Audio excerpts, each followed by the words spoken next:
Come on now. You already know what this is. First things first. God did this. Don't get mad with us.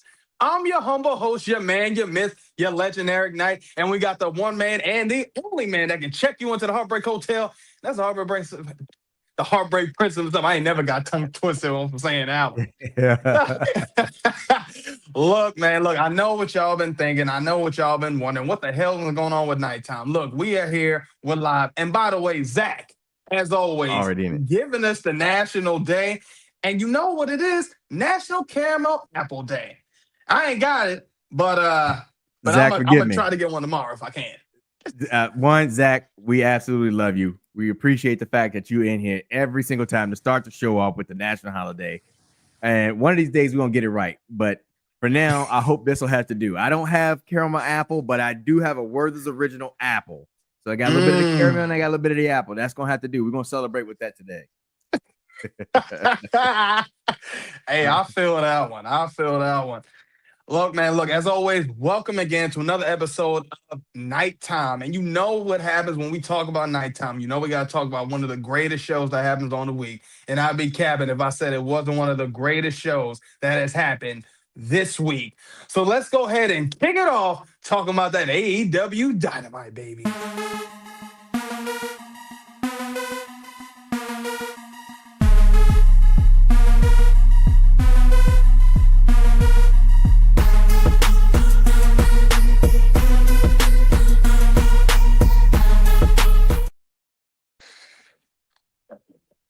Man, I ain't even gonna lie, man. Look, I'd be capping. I'd be capping if I sat here and said that Dynamite wasn't on fire this week.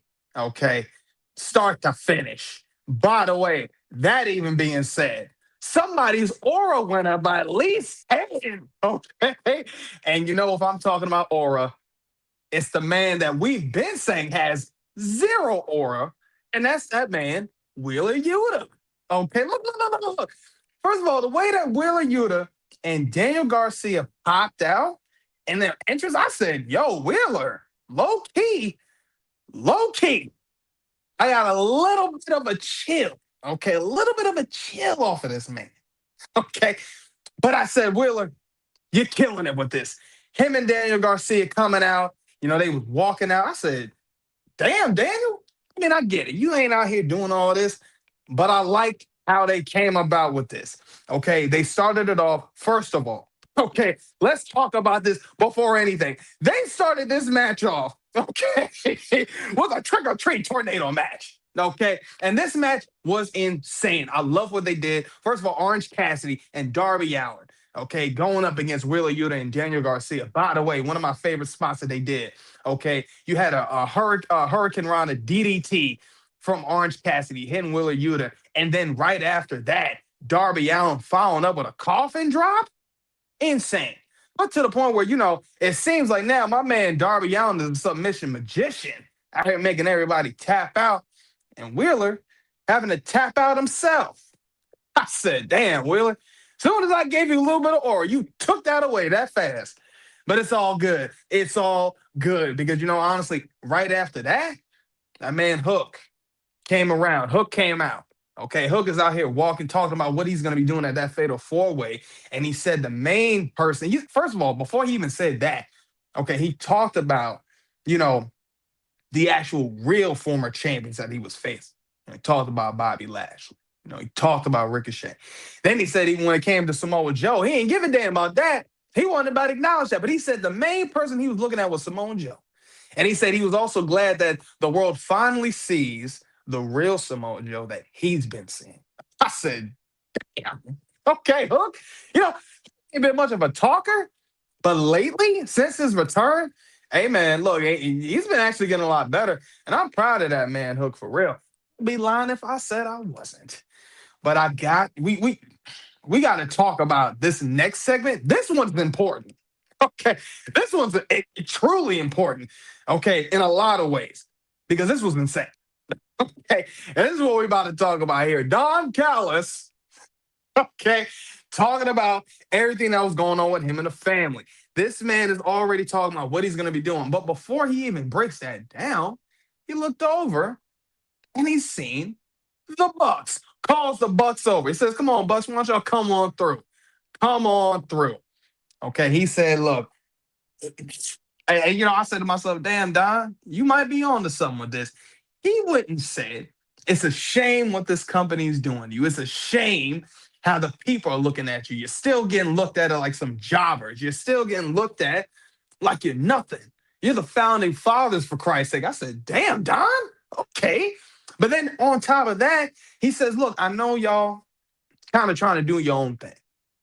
But he gave the open invitation for the Young Bucks to join the Don Callis family. And then on top of that, he said he even put some money down for the pyro, for their entrance to be spectacular, which, by the way, okay, it really was. Okay. So the Bucks go out. Okay, they go out. Don Callis is literally, giving these men, damn, the intro, the announcing, how he talked, how he, introduced them, and then the entrance. To the point where even the Young Bucks damn near, I think it was, yeah, Nick almost got his damn head blasted off by one of the fireworks. It was that damn close to his face. Okay. But on top of that, okay, the match that we were leading up to on top of this was the Fatal 4-Way Fright Night #1 Contenders Tag Team match. Okay, and we had Dax Harwood and Cash Wheeler, FTR. They had Jet Speed. Okay, we had the Bucks, and there was the Jurassic Express. But okay, FTR getting the dub over. Honestly, first of all, you had my man Big Stokes on the announcements, on commentary. And I said to myself, "Man, you already going crazy with this." I said, first of all, you talking about something serious. But what I love the most about it, though, of course, I'll be capping if I didn't say the Bucks. Okay, look, the Bucks went absolutely bananas. Okay, the Bucks went crazy. And that even being said, the spots that was being done, everything that these men were doing, spot on, spectacular. What I love how they did also, Bucks going crazy, Jurassic Express is going crazy. Okay, Jet Speed going crazy. First of all, Kevin Knight, long lost cousin. I've been saying this about Kev. Kev, you killing it, bro. For real. For real. And I didn't even know. I kept thinking, him and Willow had something going on. But my man is with Morris, Morris Sade, formerly known as Jakara Jackson. I said, "Man, go ahead, boy. If you ain't get one win, you got another. I'm proud of you." But even that, what I loved about it, though, after you seen Kevin Knight hit that frog splash, you know how you be doing that. First of all, to do that mid-air and turn, insane. Okay, insane. I ain't just saying that because his last name is Knight. All right. But I love what he did. Then right after that, Bucks try to capitalize. Oh, that means nothing, because then right after that, FTR came and capitalized, hit their finisher, and got the dub. And then, of course, Big Stokes happy as hell.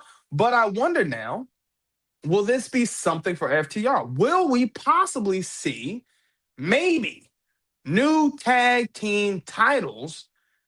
Well, not even new tag team titles, should I say, more of new tag team champions coming from FTR. And honestly, I'm like, yo, if FTR does become champs, not mad about it. But I love what Bro Dito is doing. We're talking about Brody Lee. We're talking about Bandito. These guys have been killing on the tag team division. And I love what they're doing. But honestly, for these guys to be two people that's been paired up, they're killing it right now. I love what they're doing. But again, we'll see what happens for that, especially what's going on for Full Gear. Heartbreak Prince, what are your thoughts, man? What you think? I thought this was a phenomenal way to start the show. Particularly, seeing, Orange Cassidy, Darby Allin, Willa Yuta, like they absolutely killed it. Just set the tone for what the show was going to be. Then to follow that up with Don Callis and the Bucks in the backstage segment there, where Don Callis is still trying to extend an olive branch to the Bucks and get them to come over to the dark side, to the Don Callis family. Just phenomenal. To the point that he hyped them up in that intro so well, I should say, that I just felt like because of that, they had to be going over in that daggone match. fatal four way. But the Bucks delivered. I thought that the pace of what was going on and at one point in that match with the Bucks super kicking like all each person from each team to the shatter machine that they put on Dax Harwood and what's my boy, what's his partner Dax and Cash Wheeler. Cash Wheeler. Yeah, Cash Wheeler, thank you. Like the shatter machine that they put on them, and then the way they super kicked, Jurassic Express. Like it was so. There was a spot in there where it was just pure like chaos, high speed, and just everything was connecting. And I love when stuff like that starts to happen in these matches. I think it's phenomenal to see like how these wrestlers can keep up with everything like that that's going on. And it was just exciting. I thought the Bucks would have it at that point in time, but FTR was able to pull it out, and it was just a great and exciting match for them. So yeah, I mean it was dope. The beginning to Dynamite was just phenomenal, and I was just happy to see that the Bucks had their power back. I do believe that we are seeing the beginnings of them to get ready to go down this path where they're getting ready to join Don Callis. I think it's going to happen because they keep talking about how, I've been trying to get you guys to join the Don Callis family for a while, and you've never done it. You've always turned it down. At this point in time, they lost a $400,000 match that they just recently had. They hurting. They down on their luck. This is the perfect time for Don Callis to come in. That boy's down to $32. Man. So I am interested to see like what get ready to like turn up from this Bucks and Don Callis thing, especially with the other turmoil that's already going on within the Don Callis family, which I'm sure we're going to talk about here in a minute. Yeah, man. Look, we got to talk about. Honestly, I ain't even gonna lie. There was a lot circling around the Don Callis family the other night, and I thought to myself, I said, "Damn, well, so what's so important as to what's going on?" And we got to talk about this because I thought this was extremely good, and I wonder, you got paying attention to what these men are saying here, okay? The Don Callis family, they literally, I mean, they're having a whole, I mean, you want to call it a summit, you want to call it a gathering, a powwow, whatever. I mean, these men were sitting here talking again. First of all, before that, they even said Takeshita could not make it because of traveling issues. I said, okay. Well, I said, maybe that is believable. But I mean, everybody damn near at the table talked about how good the Don Callis family was. I mean, to the point where they presented a whole picture, portrait, which I thought was insane. It seems like Don Callis has a love for art, and this is something that I've noticed because the last time they done gave Don Callis a painting, it was him and Kyle Fletcher. But now this is you and the whole damn family.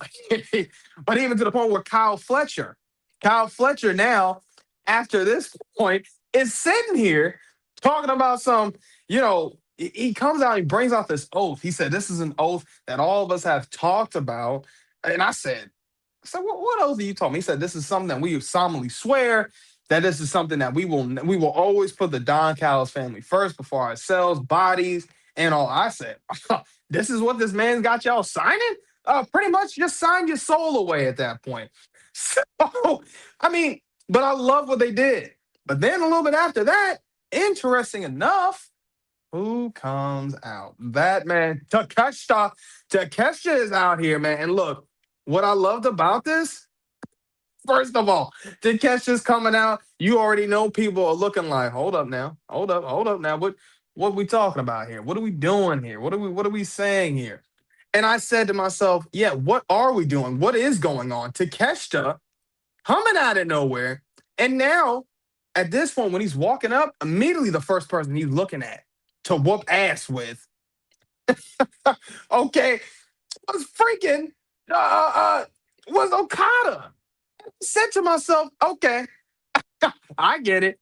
You got to, you have your problem with Okada. We get this now. So what I loved about it, even after that, Don Callis tries to tell Takeshita, why don't you and Okada shake hands? First thing he says, and now I know when we first started the family, I named you the Alpha. But now at this point, we are a family. And he said, now you're the first one in, and I'll make sure if anything, you'll be the last one out. Now, when he said that to me, I thought to myself, now if he would have said the first one in, first one out, all right, first one in, last one out. What do you mean? What do you mean by that, Don? What do you truly mean by that? Because you sitting here saying this. What are you promising to Keshta? What are you promising Okada? What are you promising Kyle Fletcher? This is the things I was thinking about as this man was talking. And I said, I don't know, Don. It seems like you might have something up your sleeve. But I do think Takeshi's about to be out of here, and we're gonna see why. Because then after this, trying to shake Okada's hand. Okada being starts to shake his hand. And then you know how he is, man. Just he'll flick anybody off and we'll start laughing. And you know, the one thing about the catch the man, that immediately pissed him off. He said, okay, oh, you want to keep playing? All right, come on. Nah, no, no, no. You want to put your middle finger in my face? I like what he did with that. I like how they did. Don Cal sitting there trying to break him up. Now at this point, Don has said, you know what? I want you guys to work together. Then he also says, well, what's going to happen is we are going to sit here and we're going to put you two up to the test. And this man set up a match for them at Collision, going up against, I ain't going to, we know them. I would still call them the Acclaimed. You might as well still call them the Acclaimed. But I love what they did with this. And I thought this was great. I thought this was amazing. Like, I like how you're trying to force the tag, this tag team. Now, this is good stuff. You're forcing a tag team together that you know they hate each other. 9 times out of 10, they probably not going to get along. But what if they do win a few matches? What if they lose? I like this. I love everything about this. I can't tell what's going to happen. I can't tell you what's going to happen, but I can make some predictions. Might be right, might be wrong, but this ain't exclusive takes right now to give you that. But I love this. I love the tension that's going on with the Don Callis family. They still look strong, but then you still got some tension and problems going on. A lot of story to tell. A lot of things can change. A lot of things can happen. Heartbreak Prince, what are your thoughts, man? What you think? I think it's criminal, man, what Okada did to Takeshita and just the disrespect that was there. I mean, Don Callis, he poured his heart and soul into trying to, bring this family together to remind everyone, what it's like to be a familia.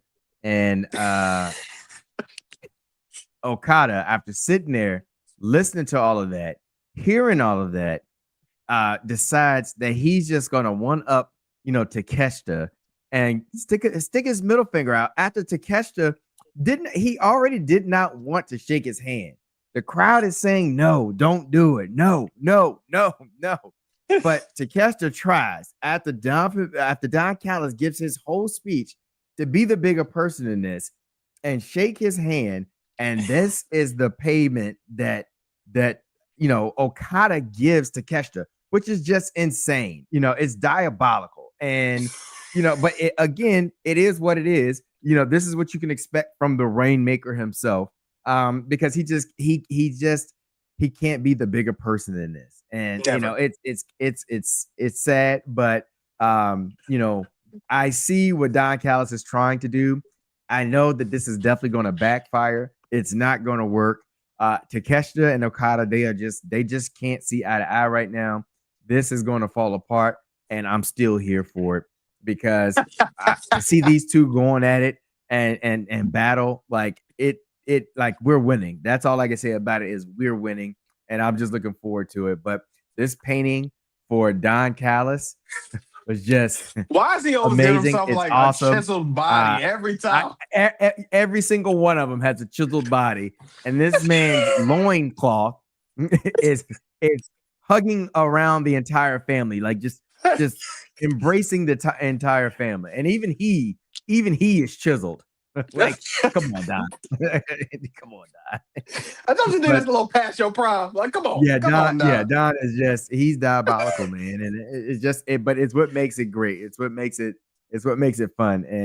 And like I said, you can add the Bucks to something like this. Oh man, you really cooking with Grease Dan, boy. But yeah, man. That was a good little segment there. And Okada, man, he's just shame. That's all I can say. Shame. Shame. Shame. Shame. Shame.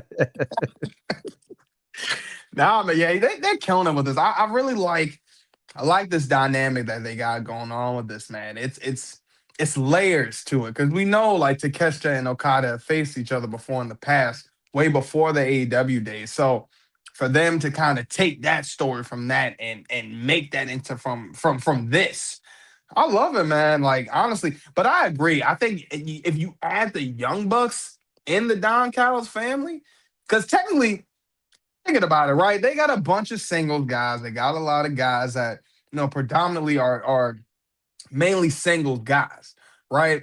And then, that you got your Josh Alexander. You can pair him up, put him up with a few other people. But okay, you ain't got to do that. But if you got a real tag team, the best tag team, I mean, honestly, that is a great addition for not only the Young Bucks, but for Don Callis. So yeah, I think that'll be good. The story dynamic, I think, is really there. But then a part of me does feel like, because it does seem like they're moving this whole thing with the Don Callis thing. But then I think about Dynamite last week. Was it like, yeah, I believe it was last week when they faced Jurassic Express. And, Kenny Omega was looking at him. And I thought to myself, what if? What if this might be a hint for the Bucks to go face? Now, I'm not, again, Bucks could be heel face. I don't give a damn. That don't change how I feel about him. But I wonder in terms of story, will that be the direction they'll go in? I mean, again, there's some possibilities.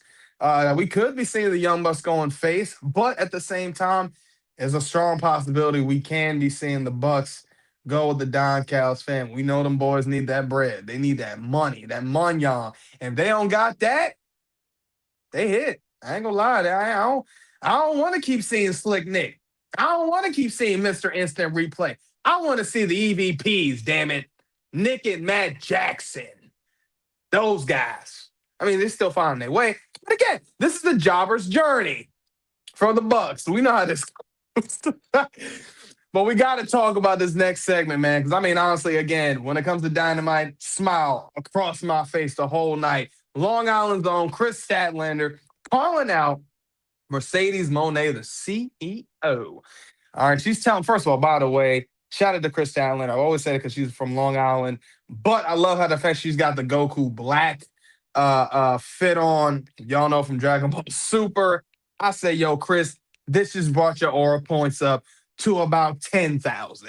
So I love what she did. I love what she did. Calling out Mercedes Moné, telling her, hey, I'm right here. I know you're here. I said, all right, Chris, we'll see what happens. I ain't gonna lie. Some people, you call out Mercedes Moné from backstage. Oh, she'll bring your ass from backstage and bring you out. And we're going to talk about that in a second.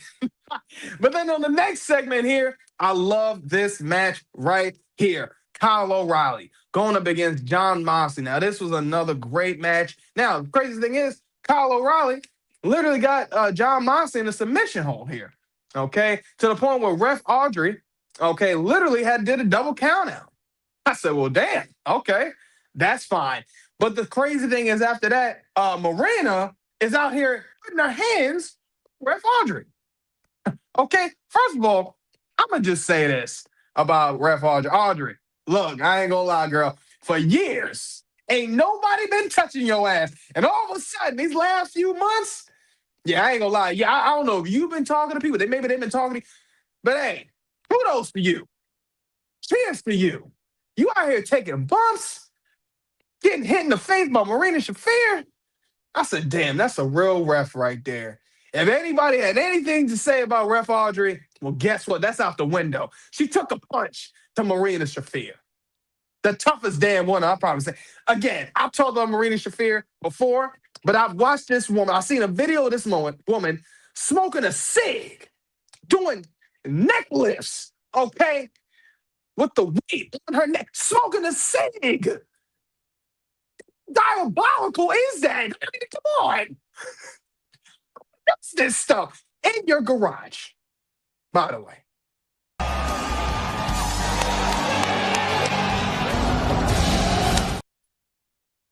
Yeah, that's what I get off of Marina. That woman's got natural aura. That woman gave me some rock chills. And that even being said, no, we got to talk about this after this. So what I loved even after the match that happened with Kyle O'Reilly. Okay, Darby, Darby don't give Darby coming out. Mark Briscoe comes out. I mean, the whole conglomeration comes out except for Willow, which I'm a little surprised by it, but it made sense later on in the night. They come out. Okay, they start to beat the hell out of the Death Riders to the point where Mark Briscoe passes the mic to Orange Cassidy, and they make the announcement as to what's about to happen soon. And we're going to be seeing, okay, Darby Allin and the conglomeration going up against the Death Riders. As Orange Cassidy would say, uh, blood and guts. I said, man, OC crazy. I love this, man. But a blood and guts match? I'm all for this. Again, the story is there. And surprisingly, you would think after all this time that's been going on with Darby and the Death Riders, I'm not tired of this. Reason why? It's not forced. The story makes sense. The story's been there. And the story keeps progressing. And it makes sense what Darby's doing. He said it. I'm not done with you. I'm not finished. I'm gonna make y'all hurt the same way y'all hurt me. I said, damn, Darby, give me a pot. Give me a pan.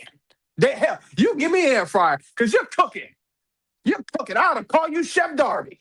But I love what Darby's doing, man. Look, what Darby's got going on with the Death Riders, I love the story with him and John Moxley. Granted, my man Darby has not taken a L uh, to Darby. I mean, well, I'm lying. The coffin match, yes. So I can't really say that.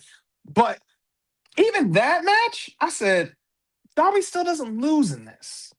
Like it's almost to the point where you see what Darby's doing with the Death Riders. You see what's going on, even with John Moxley, by the way. You see what's going on with that those two right there. Both like don't need a title right now, and they're killing it. This is a story that has transcended past All In. We're seeing stuff that's surpassed All In from the situation with Adam Hangman Page and Moxley, and now it's to the point where the funny thing is, you got Samoa Joe and Adam Page going up against each other. Like they wasn't fighting with each other, going up against Moxley. And then we got Darby and Moxley going up against each other. Like, well, they've been going up against each other. So again, when y'all try to say this, that, and the third about AEW not having story, not having this, not having that, not having everything else that y'all swear you don't see in the three-letter umbrella, yeah, get my dummy button. Dummy, yeah. Dummy, yeah. They killed it. Right, Prince, what are your thoughts, man? What you think? I'm always a fan of Orange Cassidy and just him in general. His whole act is just it's still great that it still like has the fans even now to this day. But yeah, no, Darby Allin, man, he has really like just like taken off since his stuff with Sting. When like I just was thinking about doing the match when he put the Scorpion Deathlock Oh, on Wheeler Yuta. well, And I'm just like, yeah, just like, oh man, like Sting has like really just passed down everything to that this. torch, yeah. Yeah, it's just like everything is right there with Darby, and it's awesome. Like little nods like that. It's like this is dope because you could just tell how much of an impact Sting has had on him. And then again, when you start putting Darby Allin and John Moxley together, it's just it's a great pairing because of the type of wrestlers these gentlemen are. Like we talk about all the time, they love putting their body through like the ringer. And like that is their art. That is the art of wrestling to them. And so they're gonna deliver like an A1 banger of a match. And now you've kind of brought in the conglomeration along into this as well. So it's gonna be tight. I can't wait. I'm excited for it. And I'm sure it's gonna be magic, especially since John Moxley has been on a losing streak as of late, where he's lost to Adam Hangman Page, he's lost to Darby Allin, Well, he just had a count out just now, tonight, and so I, I I don't know, I don't know what it's gonna take for him to get himself together. But Darby Allin is probably the worst opponent for him to pick to do this because of the fact that Darby Allin is he's willing to go through hell, you know. And you just can't get this man to like quit or tap out or whatever. I mean, we saw, the man was being held under a tank of water and he couldn't win the match. Like he was literally trying to drown Darby Allin and couldn't win the match. This is insane. But this is still, it's at the same time, it's fun because you know that these two are just this is like a match made in heaven for these guys, and you put them together and let them go, and you're gonna get magic. So yeah, it's dope. Yeah. Yeah, man. I love what they're doing, man. I feel like maybe the end all be all last match for them. Uh it's like I don't even know if it'd be at full gear. I could say hell, they might take this all the way to all in.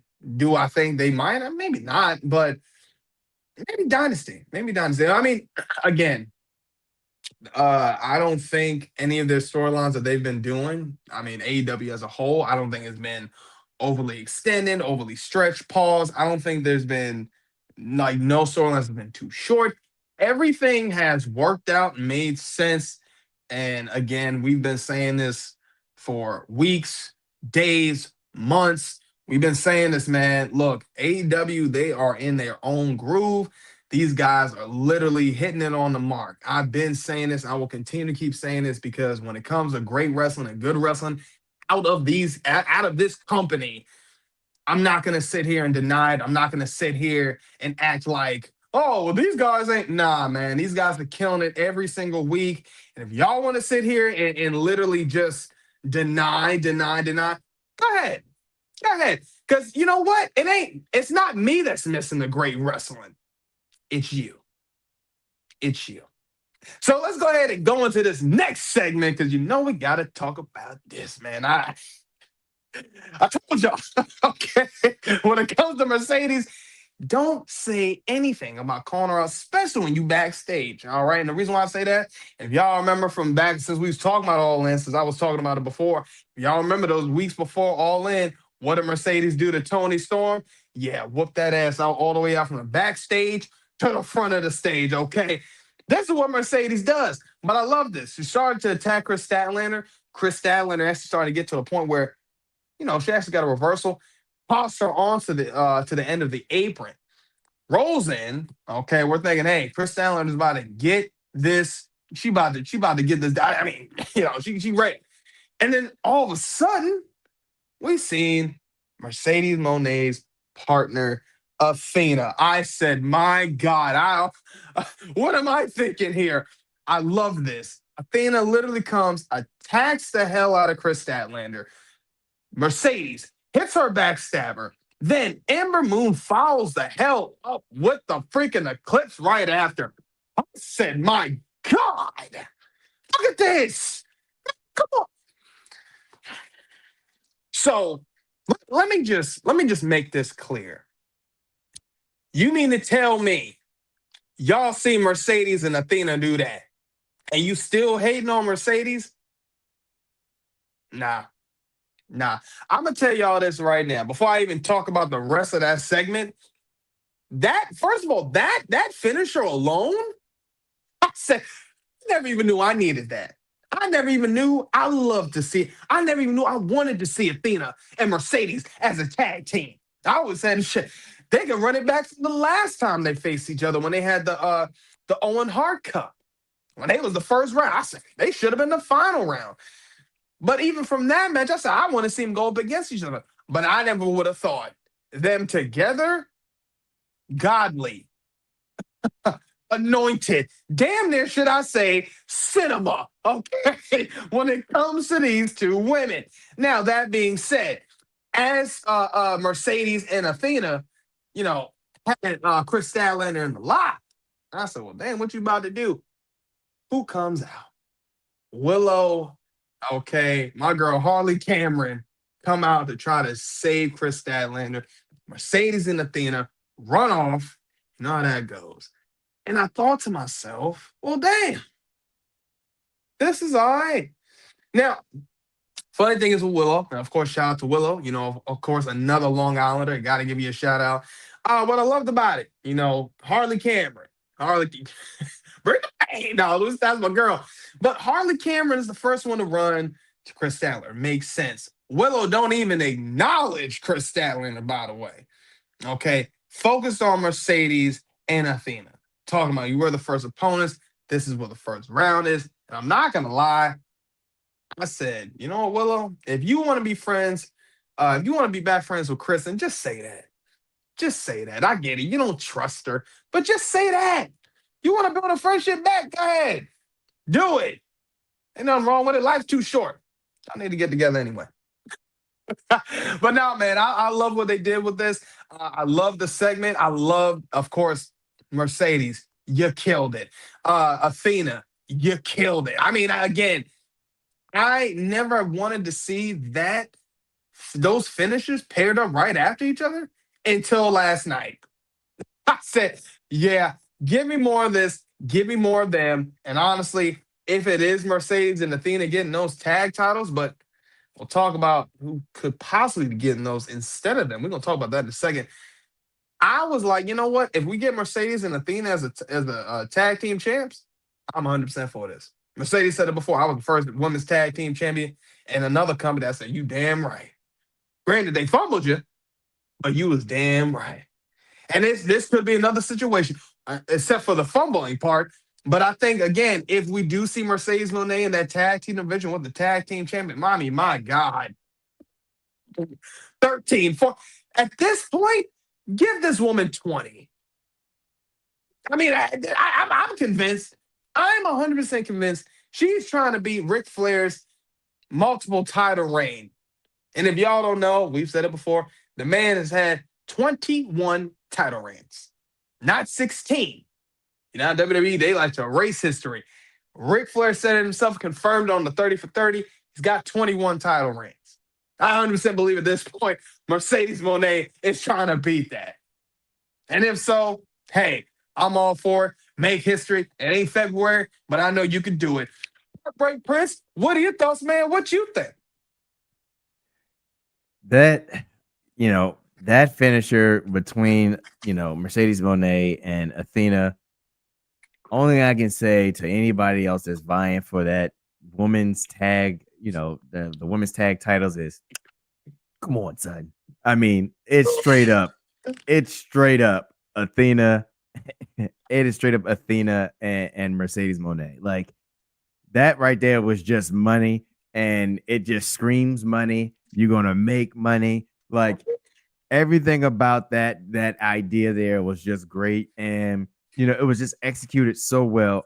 And you're pairing two of my favorite, female wrestlers, and especially Athena with her finisher, the Eclipse. I mean, we go back about the Eclipse for days, but yeah, I think they got something really good here with these two ladies, and why not? Why not? I mean, she has 12 other titles at this point. Why not make it a 13th title? Like, let her just keep collecting them. I mean, she's that dang good, so just let her have it. Let her do it. I mean, I have nothing but support for Mercedes Moné and what she's achieving and what she's doing out here on her own. And she's delivering in these matches, and it's evident in her body of work, and now it's evident in the amount of titles that she's carrying. And look, kudos to her. So, but yeah, this right here, them two together, I have to see it. Like I want them to be the first tag team champions for AEW. I mean, I just think it's fitting. I think it's a great way to get that title prestige like right away, and then to let them run with it for a little bit, because these are two phenomenal female athletes. And we're talking about Mercedes Moné and Athena. And I can't think of a better group of girls or better group of women to have these titles at the start, and at least to get the ball rolling in a women's tag team division for AEW than these ladies here. So yeah, I just full 100% support for Mercedes Moné and Athena, and I just cannot wait to see the finisher again. Them, do this finisher again to win the women's titles. I think it is going to be dope. I was a little heartbroken though because a person that I wanted to see in that match is not going to be in that match based off what we were about to discuss. But I still got my other two ladies, so we winning. Yeah, man. Yeah. I think it's crazy, man. I agree. I think yeah, you put those titles on Mercedes and Athena, you got a lot of prestige going with that. And then again, Athena being the forever champion, and then of course Mercedes being the ultimate champion. So yeah, man, I think again having them as the tag team champs can definitely do a whole lot. And honestly, now and we've been saying this for probably like the last month, 2 months now about the women's division really's been cooking up. Like I think, in my opinion, shoot, and I've said it before. I think the AEW women's division, I think they can compete with WWE right now. I really do. I think people say a lot about the women's division and NXT and WWE. All right, cool. But I think within these 5 to 6 years that they've been developing this women's division, they've got something extremely solid. To the point where you got somebody like again, a Mercedes Moné and Athena. You got the Sisters of Sin. Okay, come on. We talking about a Willow Nightingale and a Harley Cameron. Okay, like Tom, like come on, Tay Mello and Anna Jay. Okay, this Megan Bain, Penelope Ford, tag teams. Some of these, ain't just been put together. Nah, these women been grinding, and you can tell they've been grinding. You can tell the work that's been put in. Shoot, the last few weeks, again, the last few months, they've been having multiple women's matches, and all those women matches have been bangers. Okay, look, women over AEW, y'all killing it. I don't give a damn what nobody else is saying. Y'all are killing it. You hear me? Love everything y'all are doing. Keep doing that. But let's go ahead and talk about this next segment because I ain't gonna lie, this one was insane. This tag team match here, man. Look, I ain't gonna lie. I just talked about the Sisters of Sin. I love this. Okay, this was a great match. Spot fest. I mean, I loved it all. What was crazy though? Okay, we had the Sisters of Sin super kicking. Okay, Queen Namanata and Jamie Hayter at the same time. And what I thought what was crazy after Jamie Hayter is outside the ring, freaking Tekla pops up. You know what's crazy? Brian Dance and the rest of them, they didn't even know that was Tekla at first. They thought that was Joey Hart. And then, of course, what's my man with the I can't think of his name, but his reactions make me laugh so much. But my man with the luchador mask and the way he talks, he's like, wait, that's Tekla. I mean, I said, oh my gosh, man, this was good.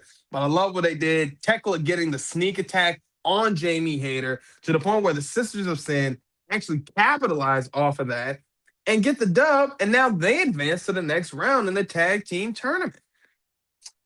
Now, that being said, okay, Queen Aminata, Jamie Hayter, going up against the Sisters of Sin, the first thing I even said to myself was, who the hell is going to win this match?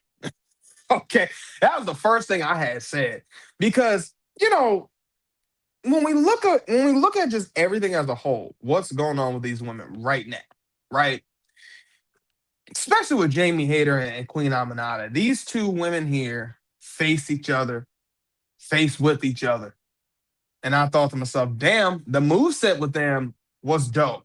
And of course, I know Heartbreak Prince, I know you're going to talk about it in a second because I know how you feel about Queen Aminata, so I get it. But yeah, I love what they did with this, and I'm okay. I'm okay with Queen Aminata and Jamie Hayter not winning this. Only reason why I say that is because, a pairing of two didn't get over an actual tag team that's been an actual tag team for a good long amount of time. Now, if we was talking about somebody else or somewhere else, it'd have been the exact opposite. But I love the fact that we are sticking to the actual tag teams,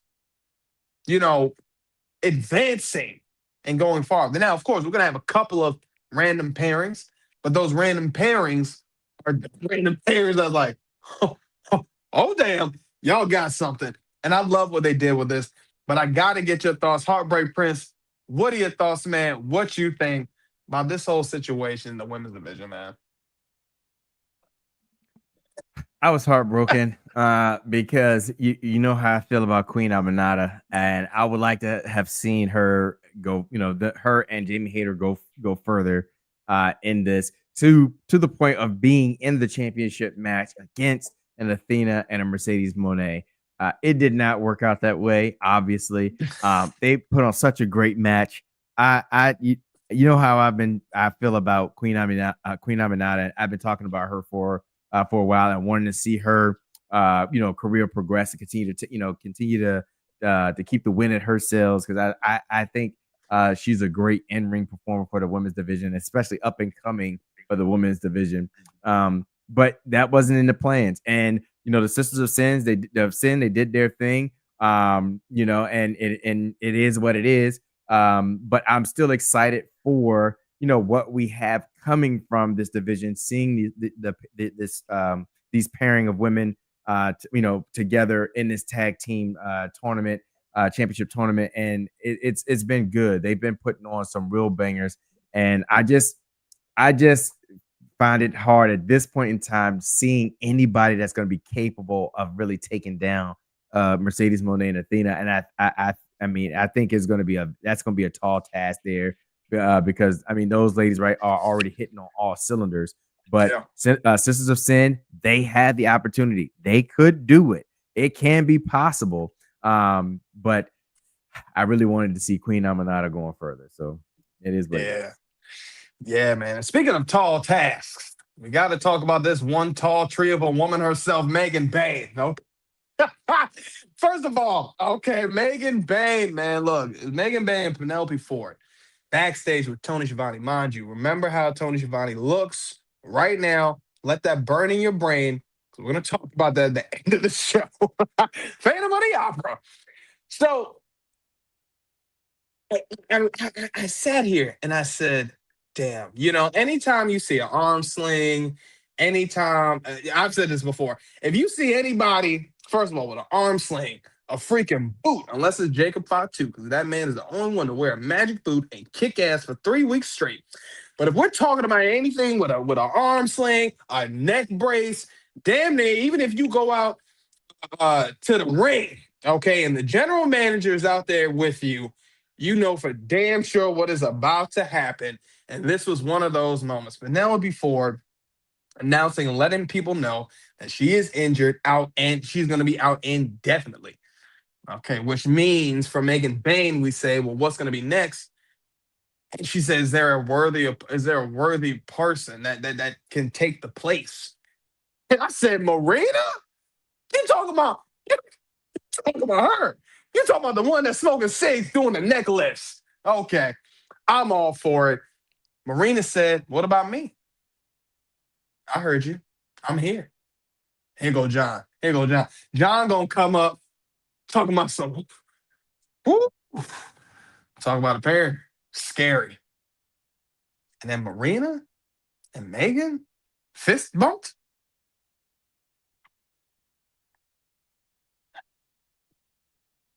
Now, I ain't gonna lie, Heartbreak Prince. You said we might, who could be the one? These might be the ones right here. Yeah. And Marina, she's definitely earned the right to stand next to a god. For sure. I'm telling you, man. I don't know. I was in a panel today. Hey, shout out to my man Chris Hills for life. We was on the cookout today talking about it today. Who would be the actual tag team to beat Mercedes or really who would be the tag team to beat Megan Bain and Marina Shafir? The first people I said, well, if anybody it's gotta be Mercedes and Athena. But the question that kind of went around the panel was who would be the one to lose if they are the two final? Who would it be? I don't know. Low key, I'm not gonna lie. Hey, Megan Bain and Marina Shafir winning those titles. Now, what makes it interesting? We know Megan Bain and Penelope Ford was really rocking with FTR and Big Stoke. So this makes me wonder and question. Now that you're tag teaming with Marina Shafir, does that mean your alliance now goes to the Death Riders? Does this also mean we are adding another woman to the faction? And that means that not just any woman, damn near a god. Megan Bay, I like this. I like this a lot. They got a lot of potential with this.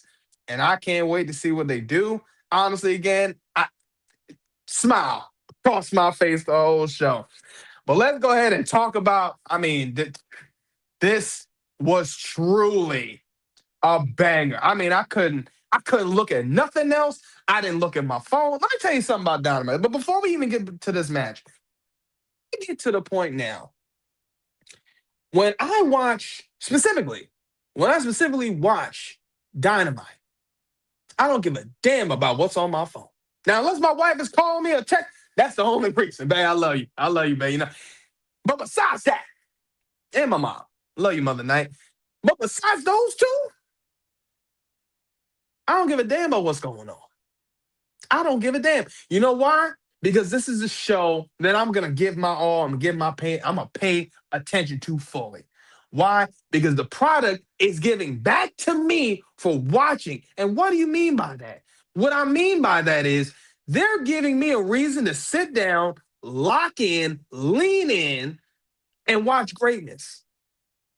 I'm doing my job by turning on the TV and giving them an extra view, and they're doing their job by giving me a great product to watch and to come back next week and to give them another view. That's what they're doing. And that's what they did last night, the whole night. And then even to end the night, now let's go ahead and talk about this fatal four-way because they went crazy. Okay, Samoa Joe, Bobby Lashley, the man that hurt people, and that man, Ricochet, which I thought was a great, great match. First of all, when everybody came out, I got to talk about the entrances. Bobby Lashley, we know how it is. That man constantly hurts people, okay? We break rules. We break necks. We break arms. We cash checks. I say, man, come on, y'all going crazy. But I love that. Bobby come out, first person start running. Ricochet. I said, come on, bro. Classic great heel stuff. By the way, somebody else kept saying this. I'm sick of this. This Ricochet hate, I'm not taking this BS, okay? First of all, the reason why I'm saying this, few people I don't play about when you talk about. First one, but damn sure, we ain't never gonna say nothing about Adam Cole, baby. You'll never say nothing about that man, okay? But the next person you don't talk about is my man Ricochet. The reason why I say that, I watched both of these men in the ring. First time when I went to an NXT pay-per-view, NXT TakeOver New Orleans. Yeah. Some of y'all know, Some people was there. Look, I'm pretty sure I've talked about this night plenty of times. I've seen Ricochet debut NXT. When he debuted that night on the inaugural NXT ladder match, that man went crazy. They was telling the ladder, this man looked back and said, I got it. Moonsault. You can't tell me this man ain't great. Y'all trying to say, Ricochet hasn't really been, he's only known for Samantha Irvin. Ricochet was Ricochet before Samantha Irvin was even talked about. Okay. Next thing also I'm going to say, Ricochet has been on an incredible run since he has signed with AEW. You see what he's doing. You couldn't say you were seeing this happen with him on the other brand. You wasn't seeing that there. Hell no. But you see what he's doing, the character work. Man went heel. I never thought to myself Ricochet could go heel. But look what he's doing. It never crossed my mind because Ricochet was never a heel. He's always been a face. But for him to go heel, and then the story with him and the Hurt Syndicate, and then now you're giving Ricochet a faction, the Demand. And the crazy thing, I've been watching my man Bishop Khan, Ashe Wrestling. Shout out to Ashe, man. Y'all been killing it. But yeah. And of course we know about what's my other man? Tua. Tua going crazy. Oh, big man, come on. You got the two big light skinned brothers with dreads. You the one bald brother right there in the middle. Come on. He's doing it. What the hell can you say about Ricochet right now? They say he's not killing it. Let this man get a trios title. Let him get a title and watch how much it's gonna get even better for him. Telling you, man, I ain't gonna keep taking this. I ain't gonna keep hearing this BS, man. Y'all gonna stop doing this because if somebody's not under the certain umbrella, y'all want to sit here and crucify, not even crucify, but y'all sit there and try to bury some of these wrestlers. Like they didn't give you moments. Like they didn't give you classics. Like they didn't sit there and have you on the edge of your damn seat. Like, that was crazy. You know, well, you couldn't do none of this stuff. Hell, you couldn't even do this on the couch. But this man out here doing this, entertaining y'all. And y'all want to sit here and say, I'm not hearing that. Don't keep doing that to my man Ricochet. And like I said before, if I ever hear any slander of Adam Cole, baby, I promise you, you will be getting a last shot from this man right here. Well, let's really talk about this fatal four-way, man. I got to talk about it. Bobby Lashley, Samoa Joe, okay. First of all, they're going crazy. Okay, spots are going insane, even to the point where there was a part I thought it was hilarious where you know how Samoa Joe is. Ricochet's on the top rope, tries to hit Samoa Joe. Samoa Joe said nope, kept on walking. Man, I swear I laugh so hard every time he does it. I mean, I love how Samoa Joe's looking in this match, man. He's looking strong. Camera was on him a good amount of times. I said this might go to Joe again, but let's see what happens. I want to see what happens if Ricochet won it. And I wanted to see maybe what if Bobby wins it, but that wasn't the case. And I love how they did this, man. Look, Bobby takes Samoa Joe, spine buster. Now Bobby Lashley gets thrown, gets knocked out the ring, and then here comes Ricochet with a damn steel chair. Hits Bobby. Now he's looking at Bobby, looking scared. Okay, Bobby's looking back like, bro, I know you ain't just do that. I know you ain't just do that, bro. I know you didn't. Then starts to follow Ricochet. Starts to whoop his ass, man. And Samoa Joe capitalized on it and I'm surprised, honestly, for Hook to tap. I would have thought this was one of those things, maybe Hook would have been the one to just pass out. But Hook tapped.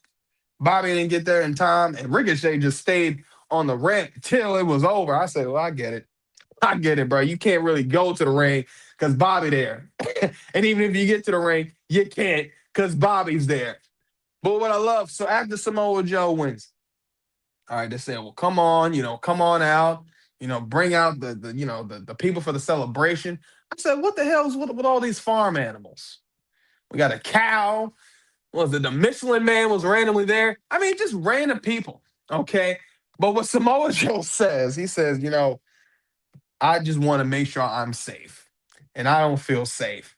Powerhouse House, first dude, bro. I mean, literally going ham. I mean, just beating the hell out of, I don't even know, the duck, man. He's beat the hell out of this random duck. I said, Jesus Christ, Will, come on, stop.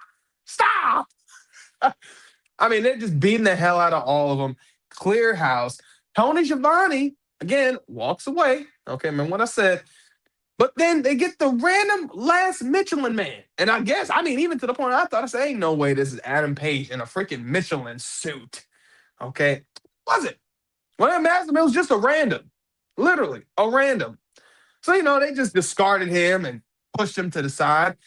And then Tony Schiavone says, well, why don't we finish this off with a toast? By the way, Michelob Ultra. I said, man, the Superior Light beer? Y'all crazy. Y'all crazy for this. But I loved it. Okay, Tony Schiavone raising it up, saying, let's do a beer, let's do a toast. Then he throws in the sponsors. Then he says also, he also said about Adam Hangman Page, talking about that cowboy-ish. And then everybody started to look and say, well, wait a minute, what's going on? Then Tony says, long live the king. But it wasn't Tony. Oh, hell no. It wasn't Tony at all. Because Tony was literally, he kicked everybody. Will, I said, Jesus Christ. Then to the point, turned around, Samoa Joe turned around, and what happened? Tony Schiavone, yeah, I'm still second with this. Tony Schiavone hit Samoa Joe in the head with the Michelob Ultra beer bottle. Okay. Then it's revealed that it's that man, that Hangman, Adam Hangman Page, man. I love this every single second of it. To the point the crowd was hyped, crowd went crazy. Adam Page hit Samoa Joe with the buckshot lariat. And this is the finish right here. Ah, you see that? You see how that show went? You see how that classic of a product of a show went? That's pro wrestling right there. That is something that I said, yeah, y'all killed this. I said another great episode as always. To the point, even if I got to work on Saturdays or if I miss Collision, I feel bad. I feel bad for missing Collision on this. If I miss it or if I miss a Dynamite, I'll be like, damn, I'm missing greatness. Okay, I can't sit here on this show every week, whether it's the nighttime or if we're on the regular school, if we're on there, exclusive tapes, Heartbreak Hotel. It don't matter what show I'm on. If we ever talking about AEW, you can never hear me say nothing bad about that company from these last few years. I'm sorry. You're not. Granted, I love AEW. Now, was there a point where I might have stopped a little bit? Yeah. I fell off a little bit. I fell off the rest of a little minute. Okay. After COVID time, yeah, it was a little slow. All right. But when I picked back up into AEW, I said, oh no, they turned up. They turned all the way back up. Now, granted, last time I seen an AEW show before I picked it back up was like in 2023. Now, if y'all want to know why, that's when CM Punk was still there. And he was still the champ. And I seen him live. And I said, yeah, this ain't it. Something about this just ain't it. I don't know. I was upset. Mind you, now the show I went to, it was a free show. Okay. But I was upset because I said, man, this isn't the same AEW that I know. Granted, the matches were still great. But I said, man, the aura up in here ain't feeling like I know it usually should be. Flash forward to last year. I picked back up maybe what? Maybe March or April of 2020 of last year. What was I seeing? Classics. We seen MJF and Will Ospreay in a match that was 59 minutes and 57 damn seconds. Damn near a 60-minute match. That was a classic. Seeing Will Ospreay and Bryan Danielson going toe-to-toe in Dynasty. My wife said, no, Will Ospreay might be one of the greatest of all time. I said, yeah, you damn right, babe. You right. That's Will Ospreay. Look, man, I mean, I talk about this brand all the time. I talk about this product all the time. I truly love what AEW is doing. Okay, whether it's the storylines, how they're utilizing the wrestlers, how the representation is there for all the wrestlers. Okay, I love what they're doing. It's not no, cookie cutter. This is what we got to make for you. Nah, you're letting the fans, really show you who they love, and you're pushing them more. And I love what they're doing. Love what they're doing. You're not manufacturing an aura. You're not manufacturing a moment. I mean, granted, we know wrestling is one of those things to where, we know it's predetermined. We know it's written down. We know how that goes. But at the same time, there's certain moments in wrestling that happen organically. Okay. And I feel like when it comes to AEW, that's what we get. Organic, real moments. Moments that makes us go, damn, I felt that. Damn near to the point where you might just start to get a little bit of a chill.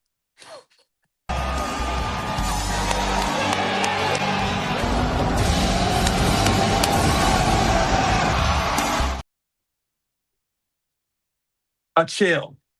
Damn rock chills. Come on, man.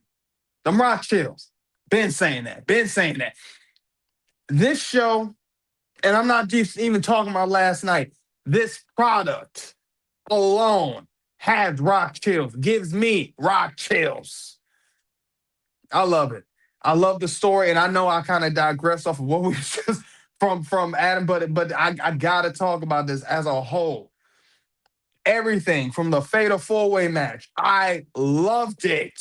The crowd loved it. I mean, I've been seeing people even on social media, talking about how crazy that match was, how much fun it was to watch it, and then to see the ending of how we got there. I said, yeah, y'all doing the damn thing. And again, I love it. Adam Hangman Page, you're killing it as AEW champion. And man, keep doing it. Because when it comes to you, it's always about that cowboy-ish. Heartbreak Prince, what are your thoughts, man? What you think? That fatal four-way match to end AEW Dynamite was phenomenal. I mean, I thought it just hit on all the right notes. To see Bobby Lashley and Samoa Joe going toe to toe in the ring, it did give you, those chills, obviously. Especially when Bobby Lashley picked Samoa Joe up with one hand and gave him a spine buster down onto the neck. I mean, that thing had to vibrate the entire arena. And then, the whole story I love with Ricochet coming back and hitting Lashley in the back with the chair. And then Lashley just like turning around like, oh no, you didn't, you little, and chasing her, and Ricochet's falling and crawling away. And Samoa Joe just being the ring professional, the ring general that he is, just takes advantage of Hook, who's standing there just lost, looking at what's going on between Bobby Lashley and Ricochet, gets him in the coquina clutch, gets him down on the ground, and it's just nighty night. And what just capped it off and made it even, he just took it to the next level, and just made it fantastic, was the whole thing that happened after that with Tony Schiavone. as my girl, who I haven't seen her. Hey, shout out to Timeless Tony Storm. But as she would say, Tony Schiavone, he is talking on a mic, and I seen this person walk down. I'm like, hearing his voice, but I'm like, where is he? I hear him talking, but I don't see him. Yes. And then finally he comes on like on scene, and it's like the small details like this that you just really enjoy. And Adam Hangman Page, who we later learn is Adam Hangman Page wearing the Phantom of the Opera mask, is talking on the mic as if he's really Tony Schiavone, and like his mouth is moving. It's perfectly in sync with what's being lip said sync and everything. It was crazy. And so you're thinking it's like, oh, this is Tony's like, yeah, let's have a drink to this. And I was like, this is odd. I mean, he won the championship. Yeah, I was like, Tony don't even be drinking like that. Yeah, I like Tony just randomly offering to have a drink. What? I mean, we celebrating this. All right, so they get the beers, and I'm like, oh, so they're literally getting ready to celebrate this. This is really a big deal. Okay, so, and then all of a sudden, when he started to talk about Adam Hangman Page, you can start to sense the feel, the vibe of like something is not right here. Tony Schiavone saying Tony Schiavone saying these types of things. It's weird. And when he said, "Long live the king," that's when I knew. I said, "Oh my gosh!" And then he starts attacking, the ops, and you could see it on Samoa Joe's face, like, hold on, long live the, and he turns and it's like, oh yeah, Michelob Light bottle right to the face, just knocks him off his feet. He takes the mask off. Crowd's going crazy. He gets outside of the rope. The crowd know what's about to happen. Samoa Joe stumbling around the ring, gets up just in time for the buckshot lariat, and it's just phenomenal work. And another reason as to why I've been saying I just believe with my soul that Adam Hangman Page is champion of the year. Like it's just he's just great, man. It's just he's been on just a phenomenal run this year, and it's stuff like this. It's stuff like this that is just, it's awesome, especially knowing that they beat up all of those gentlemen in the costume because they were saying, oh, we got to protect ourselves. We're not falling for this again, Adam Hangman Page. You dressed up as, in a costume and so you can attack. And so they beat the brakes off of 4 innocent people and only to have Tony Schiavone be the one that gets them in the end. It's crazy work. Absolutely love it. Adam Hangman Page is literally just that dude. Like when he took that mask off, this crazy look, the crowd, they went nuts. They went insane. Yeah, it's just dope, man. That was just a dope way to end the show. And yeah, more power to him. That fatal four way was just good.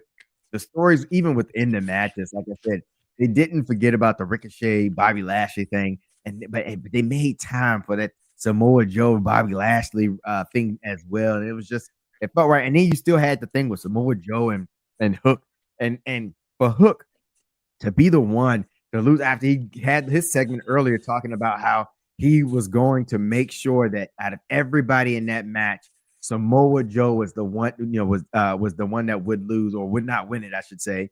And for it to end, that story to end with the person that made that promise tapping out to the coquina clutch to Samoa Joe. I mean, Crazy. just phenomenal work. Phenomenal work, phenomenal work. And I just, like I said, love it. Love it, love it, love it. Yeah, yeah, man. I'm telling you, man. I just think they've got it, man. I mean, story wise, I feel like they connect all the dots in just little ways, little details. Again, I even seen a video.